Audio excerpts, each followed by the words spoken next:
Listo, doctor. Muchas gracias. ¿Empiezo? Bueno, buenos días para ustedes, buenas noches para mí.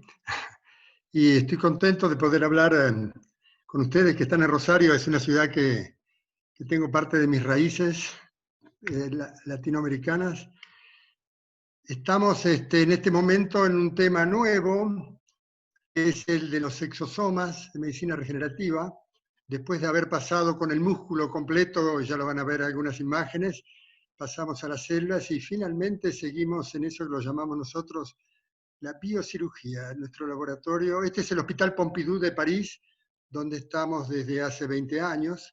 Antes era el Hospital Broussais, que es la entidad, la institución histórica donde se empezó la cirugía cardíaca en Europa en la década del 50. En ese momento era Dubos y luego Alain Carpentier.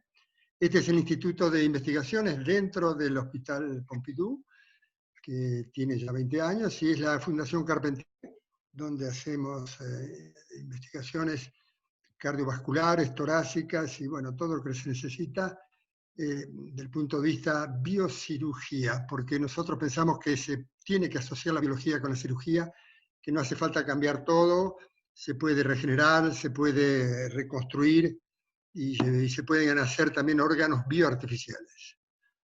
En estos últimos años estamos trabajando en cooperación, sobre todo el tema de los exosomas con la Unión Europea.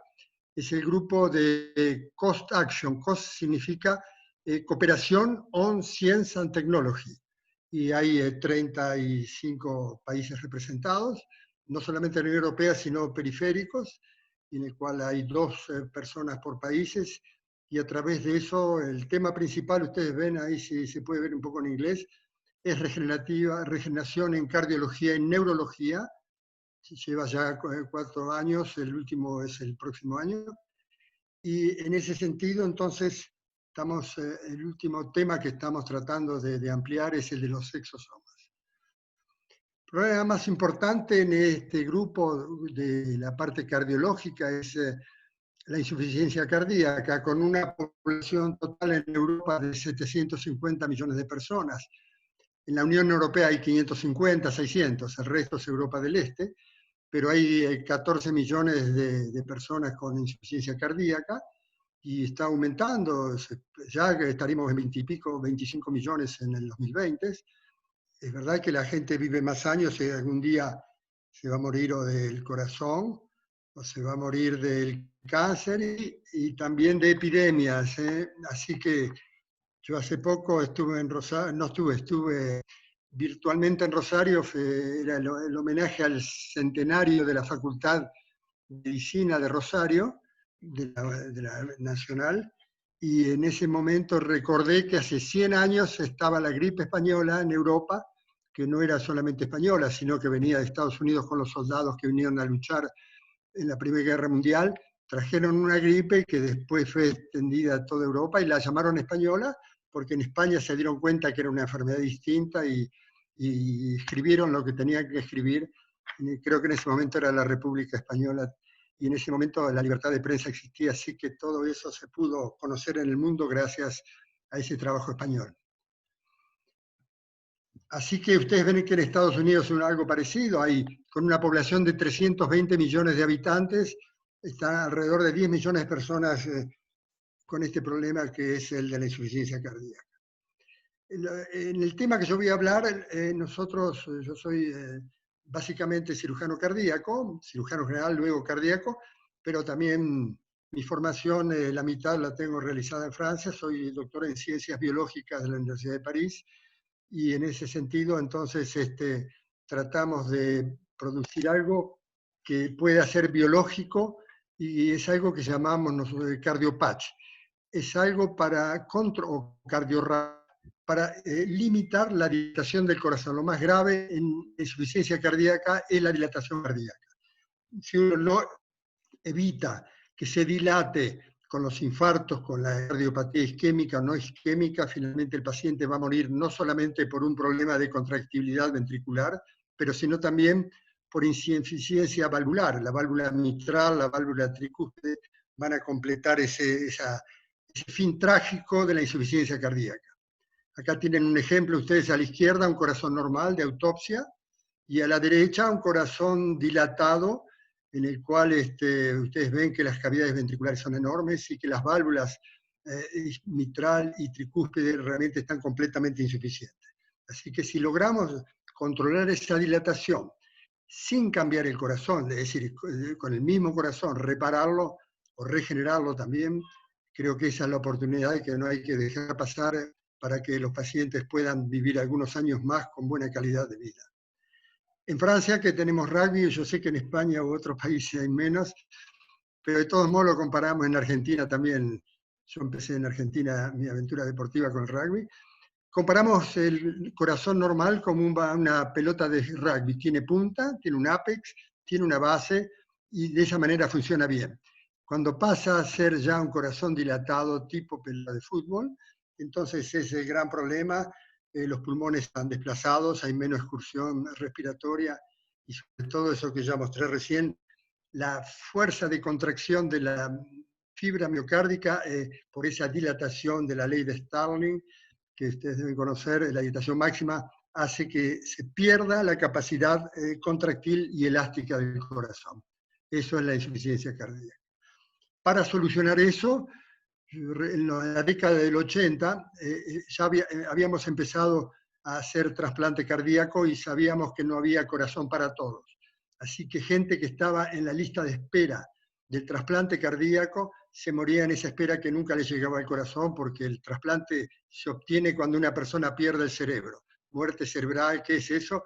Es un traumatismo de cráneo, es una tentativa de suicidio, es un ataque que destruye el cerebro. Así que dijimos, hay que hacer algo mientras esa gente no tiene una alternativa numérica o importante desde el punto de vista realidad. Por eso creamos esta operación que fue la cardiomioplastia, que hicimos mucho en Argentina, en Francia sobre todo, y bueno, en el mundo y en España también. Así que ustedes pueden ver ahí, se usaba el músculo gran dorsal para hacer una especie de charpe cardíaco. Y con eso se rodeaba el corazón y con un marcapasos que también inventé, y con electrodos le dábamos una fuerza contráctil por la electroestimulación y a partir de ahí se hacía al mismo paciente un masaje automático y era el masaje cardíaco que sabemos que ha salvado muchísimas vidas en el mundo, el masaje externo y el interno también. En cirugía nosotros cuando tenemos un problema y el paciente no está en bomba, lo masajeamos con la mano y lo sacamos adelante. Para esa operación ahí tienen, lo muestro porque ahora estamos haciendo lo mismo con nanobiotecnologías. Estamos haciendo, en vez de poner músculo, ponemos un material de policaprolactona y alrededor de ese cardiorrap que se hace en 20 minutos, y si no esto que llevaba 3-4 horas, podemos hacer más o menos lo mismo. Y finalmente era el marcapasos que ustedes ven acá a la derecha, que lo inventamos, al principio era una gran máquina, luego fueron pequeños, y en el mundo hubo alrededor de más de 2.000 pacientes operados, y todavía seguimos haciendo en algunos países que no hay trasplante, o en algunos casos que tienen alguna forma especial de cardiopatía, sobre todo ventricular derecha, y también algunas biventriculares que seguimos haciendo esta operación. Otro tema importante para salir de esta encrucijada del músculo solamente, hace unos años hicimos un proyecto de cooperación junto con España y con Alemania. España participó Barcelona, Valencia, la Universidad Tecnológica el Politécnico de Valencia, el grupo de Barcelona de cardiología, que estaba en las afueras en Badalona, y luego el Instituto Químico de Sarriá, y nosotros en Francia, y con Alemania, Leipzig, hicimos un tejido nuevo, ustedes lo ven ahí, es una especie de material poroso, con elastómeros, los elastómeros son elásticos, y eso permite que se haga bien y se respete la función diastólica y sistólica. Y al interior agregamos un material que son pura matrix, que son péptidos, al cual ponemos células madre. Todo eso rellenado es prácticamente un miocardio artificial. Se puede hacer un parche, ustedes ven el número 4, un parche sobre el ventrículo, pero es mucho más grande en la realidad. Y finalmente esto abrió la puerta para hacer eso con células madres al principio, y ahora estamos en la etapa de los exosomas. no solamente células madres, sino que incluir exosomas en esa formación que lo llamamos miocardio bioartificial. Acá tienen el ejemplo experimental que fue publicado hace unos meses en la revista europea de cirugía, European Journal of Cardiothoracic Surgery, y van a ver entonces ese trabajo europeo entre España, Francia y Alemania, en el cual realizamos esto. Ahí tienen un parche sobre el ventrículo izquierdo, el dibujo de ese material poroso que copia la matriz extracelular del corazón real, y luego ese tejido ahí es un parche solamente blanco de policaprolactona que lo fijamos, en este fue un ejemplo hecho en corderos, y luego se usó después, ya empezó con los seres humanos. Acá tiene un ejemplo experimental, como un tratamiento, por ejemplo, a la izquierda tienen un infarto de miocardio en un animal, el corazón está cortado transversalmente y la placa blanca arriba a la derecha es un infarto. Un enorme infarto porque ligamos la arteria descendente de la coronaria izquierda, y luego en ese material, por ejemplo, en ese animal, lo dejamos 100 meses sin tratamiento y a otro grupo le hicimos un parche de eso que yo mostré, que era la policaprolactona con células. Y fíjense ustedes cómo se reduce el tamaño del infarto. Las células madres están, pero no al interior. Se puede inyectar también al mismo tiempo, pero nosotros preferimos hacer solamente en el parche, y eso produjo esa integración, porque es biodegradable la policaprolactona, hasta 6 meses, 1 año, se puede graduar que sea hasta 2 años, y que quede algo para evitar la dilatación. Lo mismo en resonancia magnética nuclear. La parte blanca es el infarto, miren el enorme infarto en el ventrículo izquierdo, en el lado izquierdo, sin tratamiento, y con el parche, ustedes ven que queda prácticamente 1/3 infarto activo. Así que hay un efecto, digamos, real en ese tipo de procedimiento.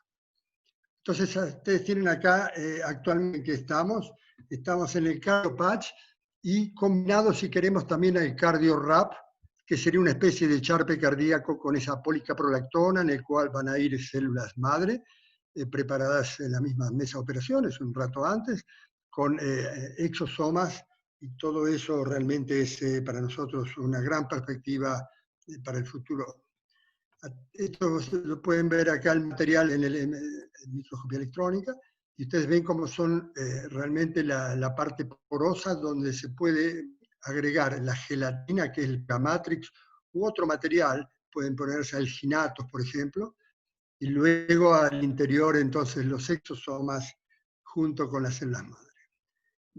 Estas últimas imágenes, a la izquierda sin células, en este caso fue una matriz de colágeno. Antes de la policaprolactona trabajamos con colágeno, y hubo un grupo de Lima también que trabajó en este tema, y luego células que están ya integradas. Ustedes ven esas células redondas, eran células de médula ósea que están integradas al interior de ese parche de colágeno.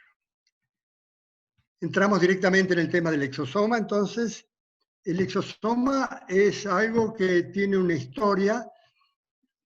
Acá tienen ustedes lo que es actualmente el exosoma. El exosoma son vesículas que se van al interior, a partir del ectoplasma, de la membrana celular, se invagina una especie de burbuja que luego se va a ir transformando al interior de la célula a través del aparato de Golgi, que tiene una gran importancia, el aparato de Golgi, en la conservación y en la preparación de las proteínas intracelulares, y finalmente una parte de esas vesículas que se van produciendo de manera cíclica en las células, van a migrar hacia la superficie de esa membrana y van a volver a salir, y va a haber una secreción entonces de esas vesículas. Esas vesículas, hay 3 tipos, ya lo vamos a ver dentro de un rato. Una de las más eficaces, las más interesantes, son los exosomas, y una parte de ese material que fue la invaginación va a quedar como reserva al interior, que se llama lisosoma, que puede permanecer un largo tiempo en la célula, o si no, también eliminarse mucho más tarde. El origen, entonces, de los exosomas, entonces, son los endosomas. Para que haya un exosoma, que es lo que va a salir, tiene que haber algo que entra. Así que esa burbuja que se invagina como lo vieron recién al lado, es el origen entonces del exosoma. Hay una fusión de cuerpos multivesiculares con la membrana plasmática y eso va a producir vesículas extracelulares. Hay 3 tipos de vesículas extracelulares, que es decir, que van a ser extracelulares después. Una son nanopartículas exosomales que tienen entre 30 y 150 nanómetros. Así que estamos ya hablando dentro de las nanobiotecnologías. La segunda para nosotros, y no solamente para nosotros, sino que el grupo de colaboración y en el mundo científico, los exosomas son los más interesantes. Están las microvesículas, que ya son un poco intermedias, un poco más grandes, y finalmente los cuerpos apoptóticos, que sería ya la apoptosis, lo que no tiene realmente una función útil, son los que tienen más de 1 micrón. Así que ustedes ven que hay gente que está haciendo lo mismo, y está haciendo terapia con vesículas extracelulares, es decir, toma todo. Para nosotros, que podemos hacerlo, porque tenemos un grupo ahora de colaboración con Italia, que son especialistas, en el cual preferimos elegir los exosomas que son de mejor calidad y en el cual tenemos una posibilidad de tener células, no son células, son vesículas de un diámetro preciso y en el cual se las puede manipular para convertirlo también en un medicamento. Entonces, ahora si volvemos a la imagen anterior, ustedes ven el proceso de la formación de la vesícula. Número 1, hay una invaginación. La ven arriba, con esa corona roja de flechas que muestra que como desde la membrana celular se invaginan, pasan o están bajo la influencia del aparato de Golgi. Golgi, que era italiano, era de Pavía, y fue premio Nobel de Medicina y de Física, de Fisiología a principios del siglo XX. Así que, bueno, todos los que hemos pasado por histología sabemos que Golgi era una cosa importante.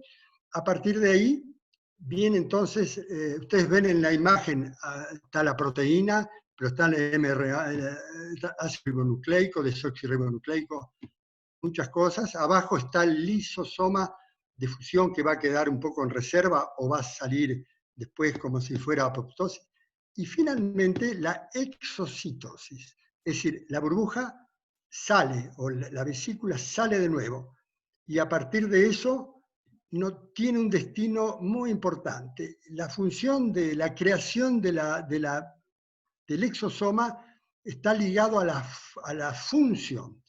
Va a reconocer, la célula envía un email, el exosoma es un email que envía y que ese email tiene que salir y tiene que llegar a otro lugar.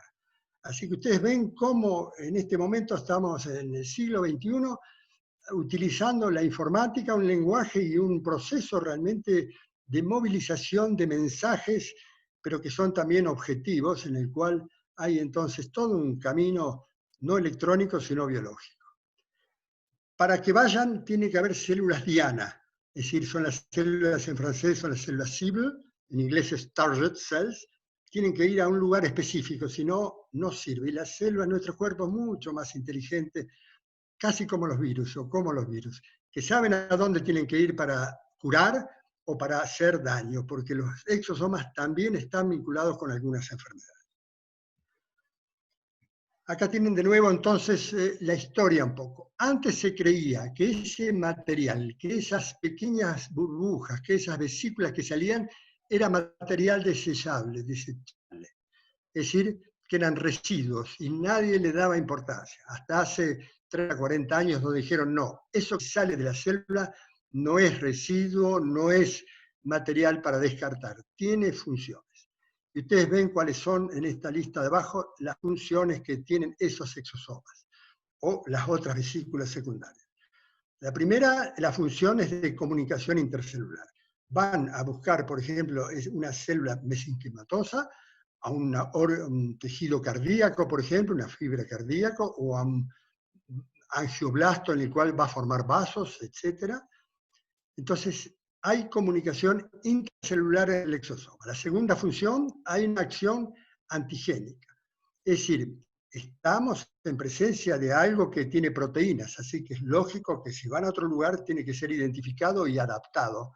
Pero eso es estamos hablando de un material autólogo, así que la antigenicidad en este lugar, en este caso, no es demasiado grave. La otra historia es que puede también transmitir enfermedades virales. Puede haber exosomas con carga viral adentro o cancerosa. Así que ustedes ven que la mitad de la historia del exosoma, de las vesículas, es fisiológico y al contrario es para regenerar, pero otra parte que se está viendo a ver si se pueden tratar las enfermedades virales con exosomas cargándolas de medicamentos, pero ustedes ven que están en relación con enfermedades. Lo más importante, entonces, un resumen, es qué tienen adentro esos exosomas. Tienen lípidos, ácido ribonucleico, gúcidos, proteínas, enzimas, citoesqueletos y material mitocondrial. ¿Y dónde hay exosomas? Hay en la sangre, normalmente, hay en la orina, hay en la leche, en el líquido amniótico, hay en el cuerpo exosomas circulando y después hay otros que se mueven menos, pero que con respuesta inflamatoria puede llegar a aumentar. Ustedes ven acá entonces qué es lo que, las informaciones que llevan las vesículas extracelulares o los exosomas. Eso depende del tipo celular. Las exosomas del sistema inmune van a llevar antígenos, van a ser antígenos porque son proteínas, pero también van a originar respuestas inmunes, van a producir anticuerpos. Si son burbujas o, digamos, vesículas del aparato inmunitario, los macrófagos van a obtenerse una respuesta inmune. Si son células mesenquimales, van a servir para reparar. Si es en epitelio celular, los exosomas del epitelio celular van a llevar a hacer una proliferación celular para cubrir, para solucionar a veces epitelios. Las neuronas, ¿para qué sirve el exosoma? Es la comunicación sensitiva, sensorial, motriz. No es únicamente la acetilcolina que nosotros estudiábamos cuando éramos estudiantes, después de haber cambiado, ¿no? Pero hay algo más que la acetilcolina. Hay entonces una comunicación sensitiva, sensorial, motriz mucho más elaborada. Y luego está la parte más patológica, hay melanosomas, y sí, lleva melanina, y esa melanina no es normal, y pueden producir entonces un melanoma. Y también hay oncosomas, liberan células tumorales y, por ejemplo, no solamente las células, sino las metaloproteinasas, que van a facilitar, digamos, la invasión del tumor porque van a destruir la matriz extracelular y se van a ocupar lugares que no tendrían que estar ocupados. Todo eso no está terminado porque en este momento, existiendo el oncosoma y el melanosoma, se los puede utilizar a esos exosomas especiales para transportar fármacos y hacer tratamientos ciblados. Ciblados o digamos directamente con un destino terapéutico. Finalmente en esta lista, y después muestro imágenes de los exosomas, ¿cuáles son las ventajas de los exosomas? Primero, que tienen un origen endógeno, que no producen una reacción inmunitaria dentro del cuerpo, sobre todo si va al lugar que están destinados. No son citotóxicos, reconocen los tipos celulares y tejidos y entonces saben a dónde van, es como un email. Uno si no envía el email a la dirección exacta no llega o puede producir un daño en la computadora, o esto es lo mismo. Este email tiene que entonces reconocer el destino y la dirección email.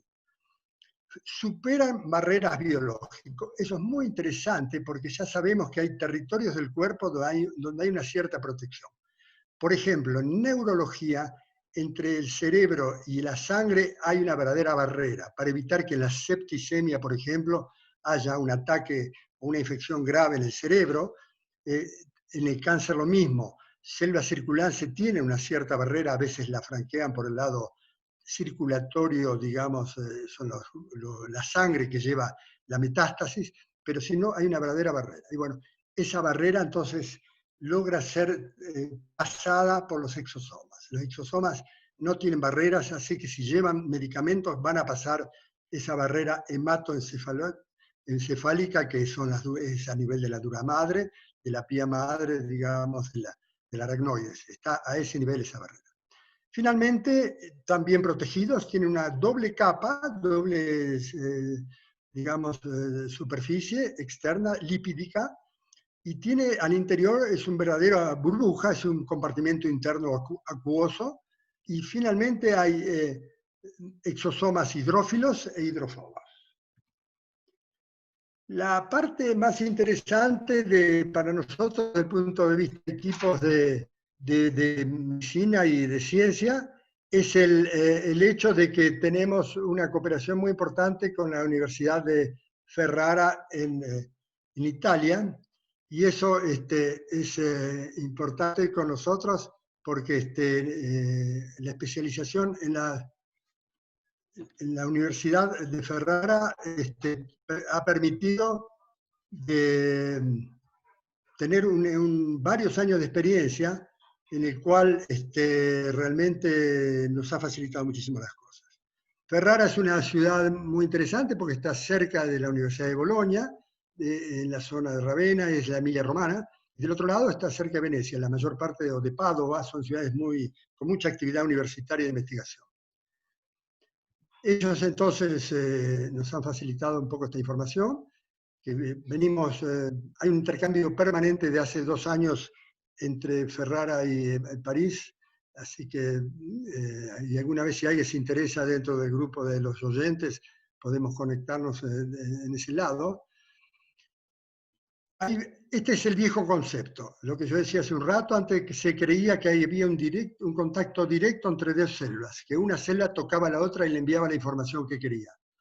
Y después con los años se vio que había una actividad paracrina, no endocrina, sino paracrina, que es más localizada, ya fue un paso adelante.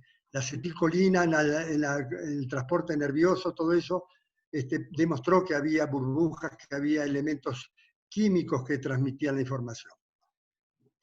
Y finalmente el concepto nuevo es lo que hablábamos recién. Hay un endosoma que va a ser y va a transformarse en exosoma y que va a pasar entonces a otra célula y que le va a dar la función que se necesita. Y para eso entonces, ustedes ven abajo lo mismo que hace un poco, ya esto es en inglés. El exosoma tiene de 40 a 150 nanométricos, en el medio de las microvesículas.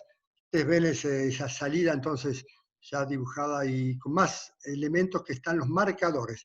¿De qué manera se pueden identificar del punto de vista histoquímico, del punto de vista electrofisiológico, ese material? Y la carga que llevan, cargo de la carga, tiene DNA, RNA, ustedes ven, yo dejé este material porque si necesitan difundirlo a nivel pedagógico, que lo puedan utilizar.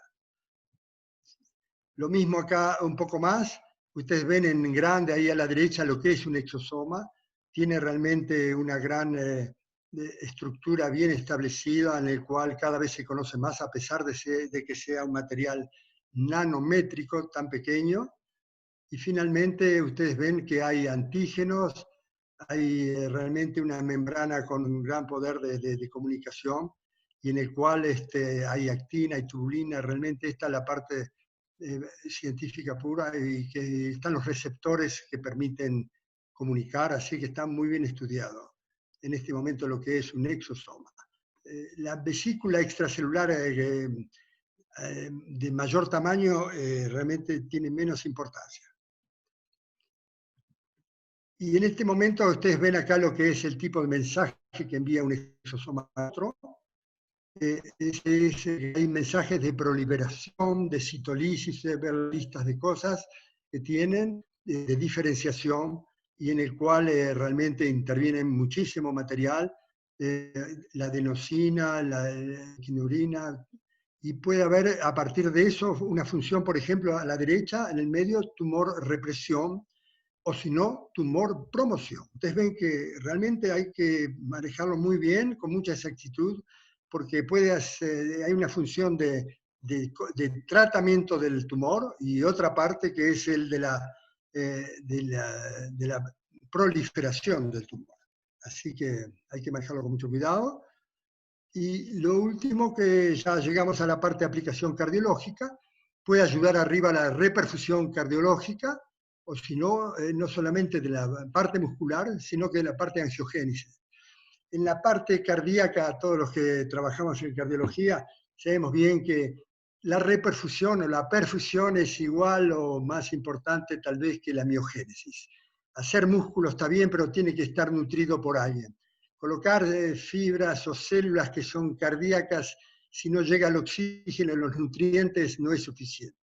Así que nosotros estamos, sí, años que hemos asociado siempre, la mejora a través de la asociación de angiogénesis con miogénesis. Son dos cosas que tienen en paralelo. Si no, yo que nací en el campo, no lejos de ahí, de la provincia de Santa Fe, casi Buenos Aires, sabíamos que si la tierra estaba seca o si y había mucha arena, la semilla no iba a dar una planta. Así que si uno no irriga en el momento que planta, y no solamente en el momento, más adelante también, la irrigación es muy importante, así que no hay que olvidarse. Y finalmente acá abajo ven lo que se puede lograr, regeneración o remodeling, que es lo que hacemos nosotros, tratar de que el corazón no sea una pelota de fútbol, sino que tome esa forma cónica o elipsoide, que es mucho más eficaz. Acá hay más información, no vamos a demorar mucho con eso, así que espero que puedan tener acceso a esta información, los que están en este momento en esta conferencia, y ustedes ven que realmente hay mucha información y muy completa. ¿Cómo trabajan? Y bueno, ustedes ven, depende de la célula. Arriba están las mesenquimales, luego las cardiológicas, cardiosfera, endoteliales, depende qué el tipo de exosoma a quién pertenece. Y finalmente hay también dentro de las células embrionarias, hay exosomas con una gran función regenerativa, sobre todo a nivel neurológico. Hay tejidos que las células madres no se pueden utilizar porque no hay reserva, así que a nivel neurológico la célula embrionaria es muy importante. Para terminar, ustedes ven que hay dos o tres cosas importantes en la generación de exosomas.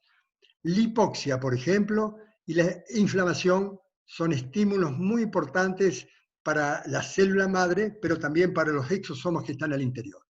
Así que la hipoxia, que se usa a veces para cultivar células madre, y es muy importante porque eso permite entonces también aumentar la cantidad de exosomas que uno puede tener después y utilizar.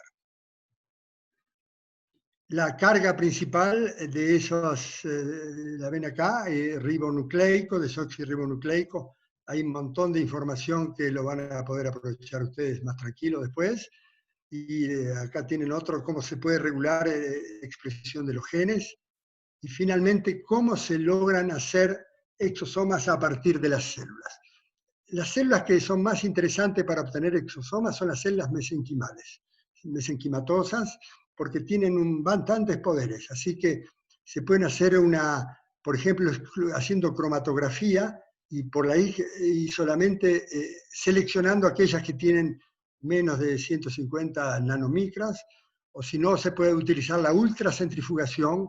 Y finalmente hay también procedimientos de inmunoafinidad, por ejemplo, con pequeñas esferas magnéticas. Hay laboratorios que lo utilizan mucho eso en inmunología.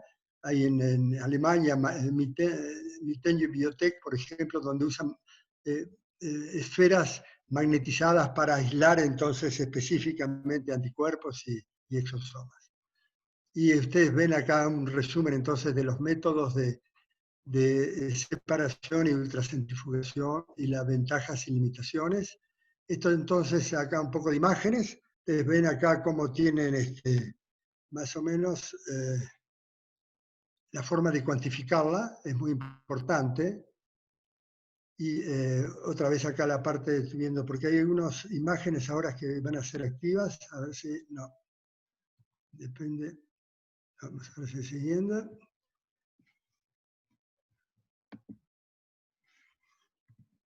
Seguimos. Las células se pueden utilizar entonces, los exosomas solos o si no, sobre un soporte. Solos inyectándolas como se hace con células madres, por vía endovenosa, local. O un soporte es lo que nosotros estamos tratando de hacer con un parche, con un material, con una membrana que se pueda luego utilizar como para pegarlo en la zona enferma.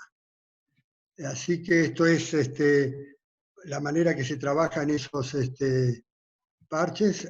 A ver.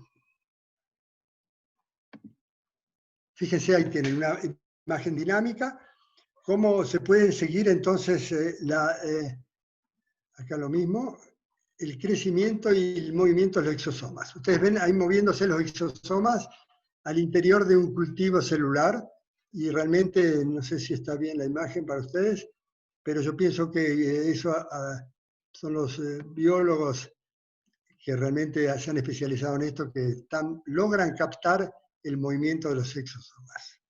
Creo que había una anterior, a ver esta también, si logramos hacer el movimiento del...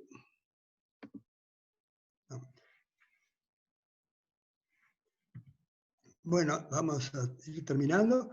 Acá tenían una muy buena demostración de las neuronas. Fíjese el movimiento de la función de sensibilidad y el pasaje de la acetilcolina y de otros como un material que hoy en día se ha demostrado que tienen función en la transmisión del influjo, de la sensibilidad y de la motricidad. Así que, de nuevo, ahí tienen el movimiento de celular o de la señal eléctrica, el cual permite entonces que se haga la función sensitiva, sensorial y motora. En este también yo creo que hay algo en una membrana. Ya acá llegamos a la membrana, que es nuestra especialidad en cardiología, y fíjense cómo el influjo, el movimiento o la energía pasa al interior, y todo eso gracias a exosoma.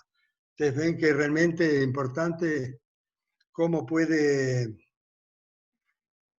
de nuevo, porque eso nos interesa a nosotros, hemos pedido que se pueda entonces hacer una conducción como es en el miocardio.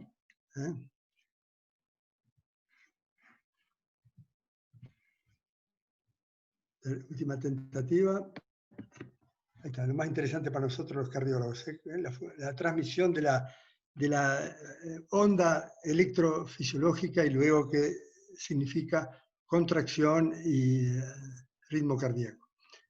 Estos son ejemplos de los escafoides, así que se pueden colocar lo que estamos haciendo ahora. Primero ponemos el escafoide con exosomas, y luego una semana después o dos agregamos la célula, y ahí se mezclan y van a actuar los exosomas sobre células. Exosoma solo no es suficiente. El exosoma va a llevar una señal hacia una célula. Es un email que tiene que llegar.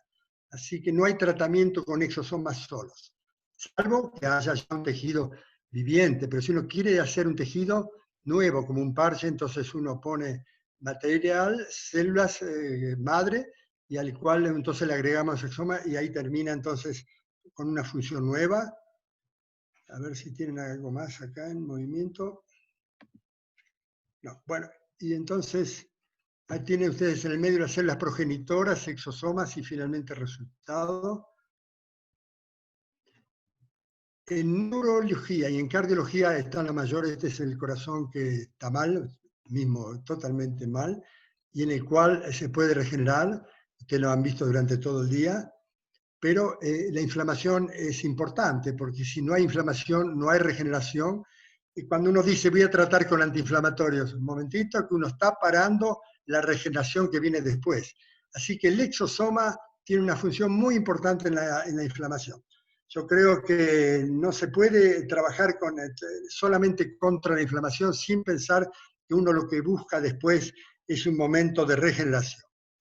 Así que ustedes ven en todas estas curvas los que pasan cuando se empieza siempre con inflamación, la enfermedad, pero también el tratamiento, que produce una inflamación luego, y después el resultado es que el órgano crece y se arregla. Finalmente, nosotros trabajamos muchos a nivel cardíaco con la neurología. Nuestro programa es neuro y cardiología para Regenerando. Y en este momento pensamos que todas las enfermedades cerebrales producen alteraciones cardíacas y viceversa. Si no hay una buena irrigación cerebral, hay un problema, y si las señales que van del corazón hacia el cerebro son muy importantes, pero viceversa. Cuando hay una zona de infarto cerebral, una gran enfermedad neurológica, el corazón termina también con trastornos importantes. Esto es hidrogel, y para terminar, Estamos tratando de hacer modelos ahora con imprimentas y luego utilizar esto en pacientes destinados a que tenga una aplicación directa en los seres humanos. Así que ustedes bien, número 1, aislar el exosoma. Número 2, usarlo cuando están ya preparados para que se pueda enriquecer la célula madre y finalmente aplicarlos. Nosotros, son las últimas 5 o 6 diapositivas, son membranas que estamos utilizando ahora para ingeniería tisular cardíaca, para hacer un cardiopatch. Los sembramos con exosomas y luego podemos sembrar 3 tipos de células, endoteliales, mesenquimales y mezclar las dos, lo que estamos haciendo in vitro en este momento. Usamos la policaprolactona, que es un elastómero, es elástico, se adapta muy bien al corazón. El único problema, la policaprolactona es hidrofuga, no es hidrofila. Entonces lo hacemos hidrofila para poder meter o introducir al interior los exosomas con el suero, utilizando esto que es polisodio estireno sulfonato. Y el otro material que estamos usando son alginatos que se extraen de algas. De las algas se crea el alginato, que es una membrana también, pero hay líquidos también con alginatos, es un factor de crecimiento muy grande, muy bueno, el alginato, así que en las dos estamos usando estos dos modelos para hacer parches. Acá tienen los pequeños cuadraditos blancos en el fondo de los tubos, en el cual a uno le ponemos células mesenquimatosas, la primera MSC, luego otro grupo de membranas, células endoteliales y la mezcla de los dos, tanto en policaprolactona como también en alginatos. Y finalmente es una cita de la literatura que yo les recomiendo si les interesa el tema. Lo primero, arriba tienen Exosoma in Cardiovascular Disease y está escrita, la última autora es Bárbara Saván, que es la jefa del equipo de la región de Emilia-Romagna. La segundo papel que estamos ahora, lo hemos presentado para publicación, de qué manera los exosomas pueden ayudar en la pandemia, porque se pueden llevar a partir de exosomas directamente medicación directa hacia los virus. Y el tercera cita es muy interesante, es de Eduardo Marván, que es alguien que ha nacido en Cuba, pero de muy joven se fue a vivir a Estados Unidos, y es el director de redacción de la revista Circulation Research. Es un gran cardiólogo científico norteamericano, y lo que ha hecho muy interesante Eduardo Marván es comparar las células madres con la miel. Por ejemplo, arriba ustedes ven las células que con un medio de cultivo puede llegar a obtenerse exosomas. Entonces, lo que consideran los laboratorios hoy en día, que no hay que implantar células, hay que directamente implantar el producto ya elaborado, que es el exosoma. Así que las células estarían como están en las colmenas de abejas. Ustedes tienen las flores, el néctar de las flores, y se produce miel en la colmena. Así que nadie implanta abejas, sino que lo que se utiliza es realmente la miel, que es lo más interesante. Bueno, la miel sería el exosoma, así que dejemos tranquilos las células que trabajen in vitro, buena nutrición, todo, y a partir de ahí hacer con lo que hacen las abejas, lo hacemos nosotros los científicos, creamos a partir de las células el exosoma. Es lo mismo que hacían. Así que somos abejas nosotros y no implantamos más las flores, ni el néctar, ni las abejas, sino que lo que se implanta es el exosoma, que sería el equivalente de la miel. La mejor manera de predecir el futuro es crearlo. Con todo esto estamos creando un poco el futuro. Es una utopía el futuro. Es mejor que nunca se llegue al objetivo final. En ese momento no va a haber más imaginación para hacer nuevos tratamientos, nuevos descubrimientos. Así que es importante que ese objetivo no se alcance nunca, que sea un objetivo móvil, que cada vez que estemos por alcanzarlo se mueva un poco como la utopía. El fin de la utopía sería lo más triste de todo, así que nuestra utopía es de que cada vez tengamos que crear algo nuevo para que sirva a todos, y eso lo demostró esta pandemia mundial. Así que para los más jóvenes que quieren hacer investigación y que tendrían que asociarlo como hacemos nosotros con la medicina, u otra manera de hacer ciencia, que piensen que tienen que ustedes mismos predecir el futuro. Muchas gracias. Muchas gracias, doctor Juan Carlos Cházquez. La verdad que excelente y fantástico la apuesta de toda la actualización que hay en ingeniería de tejidos y en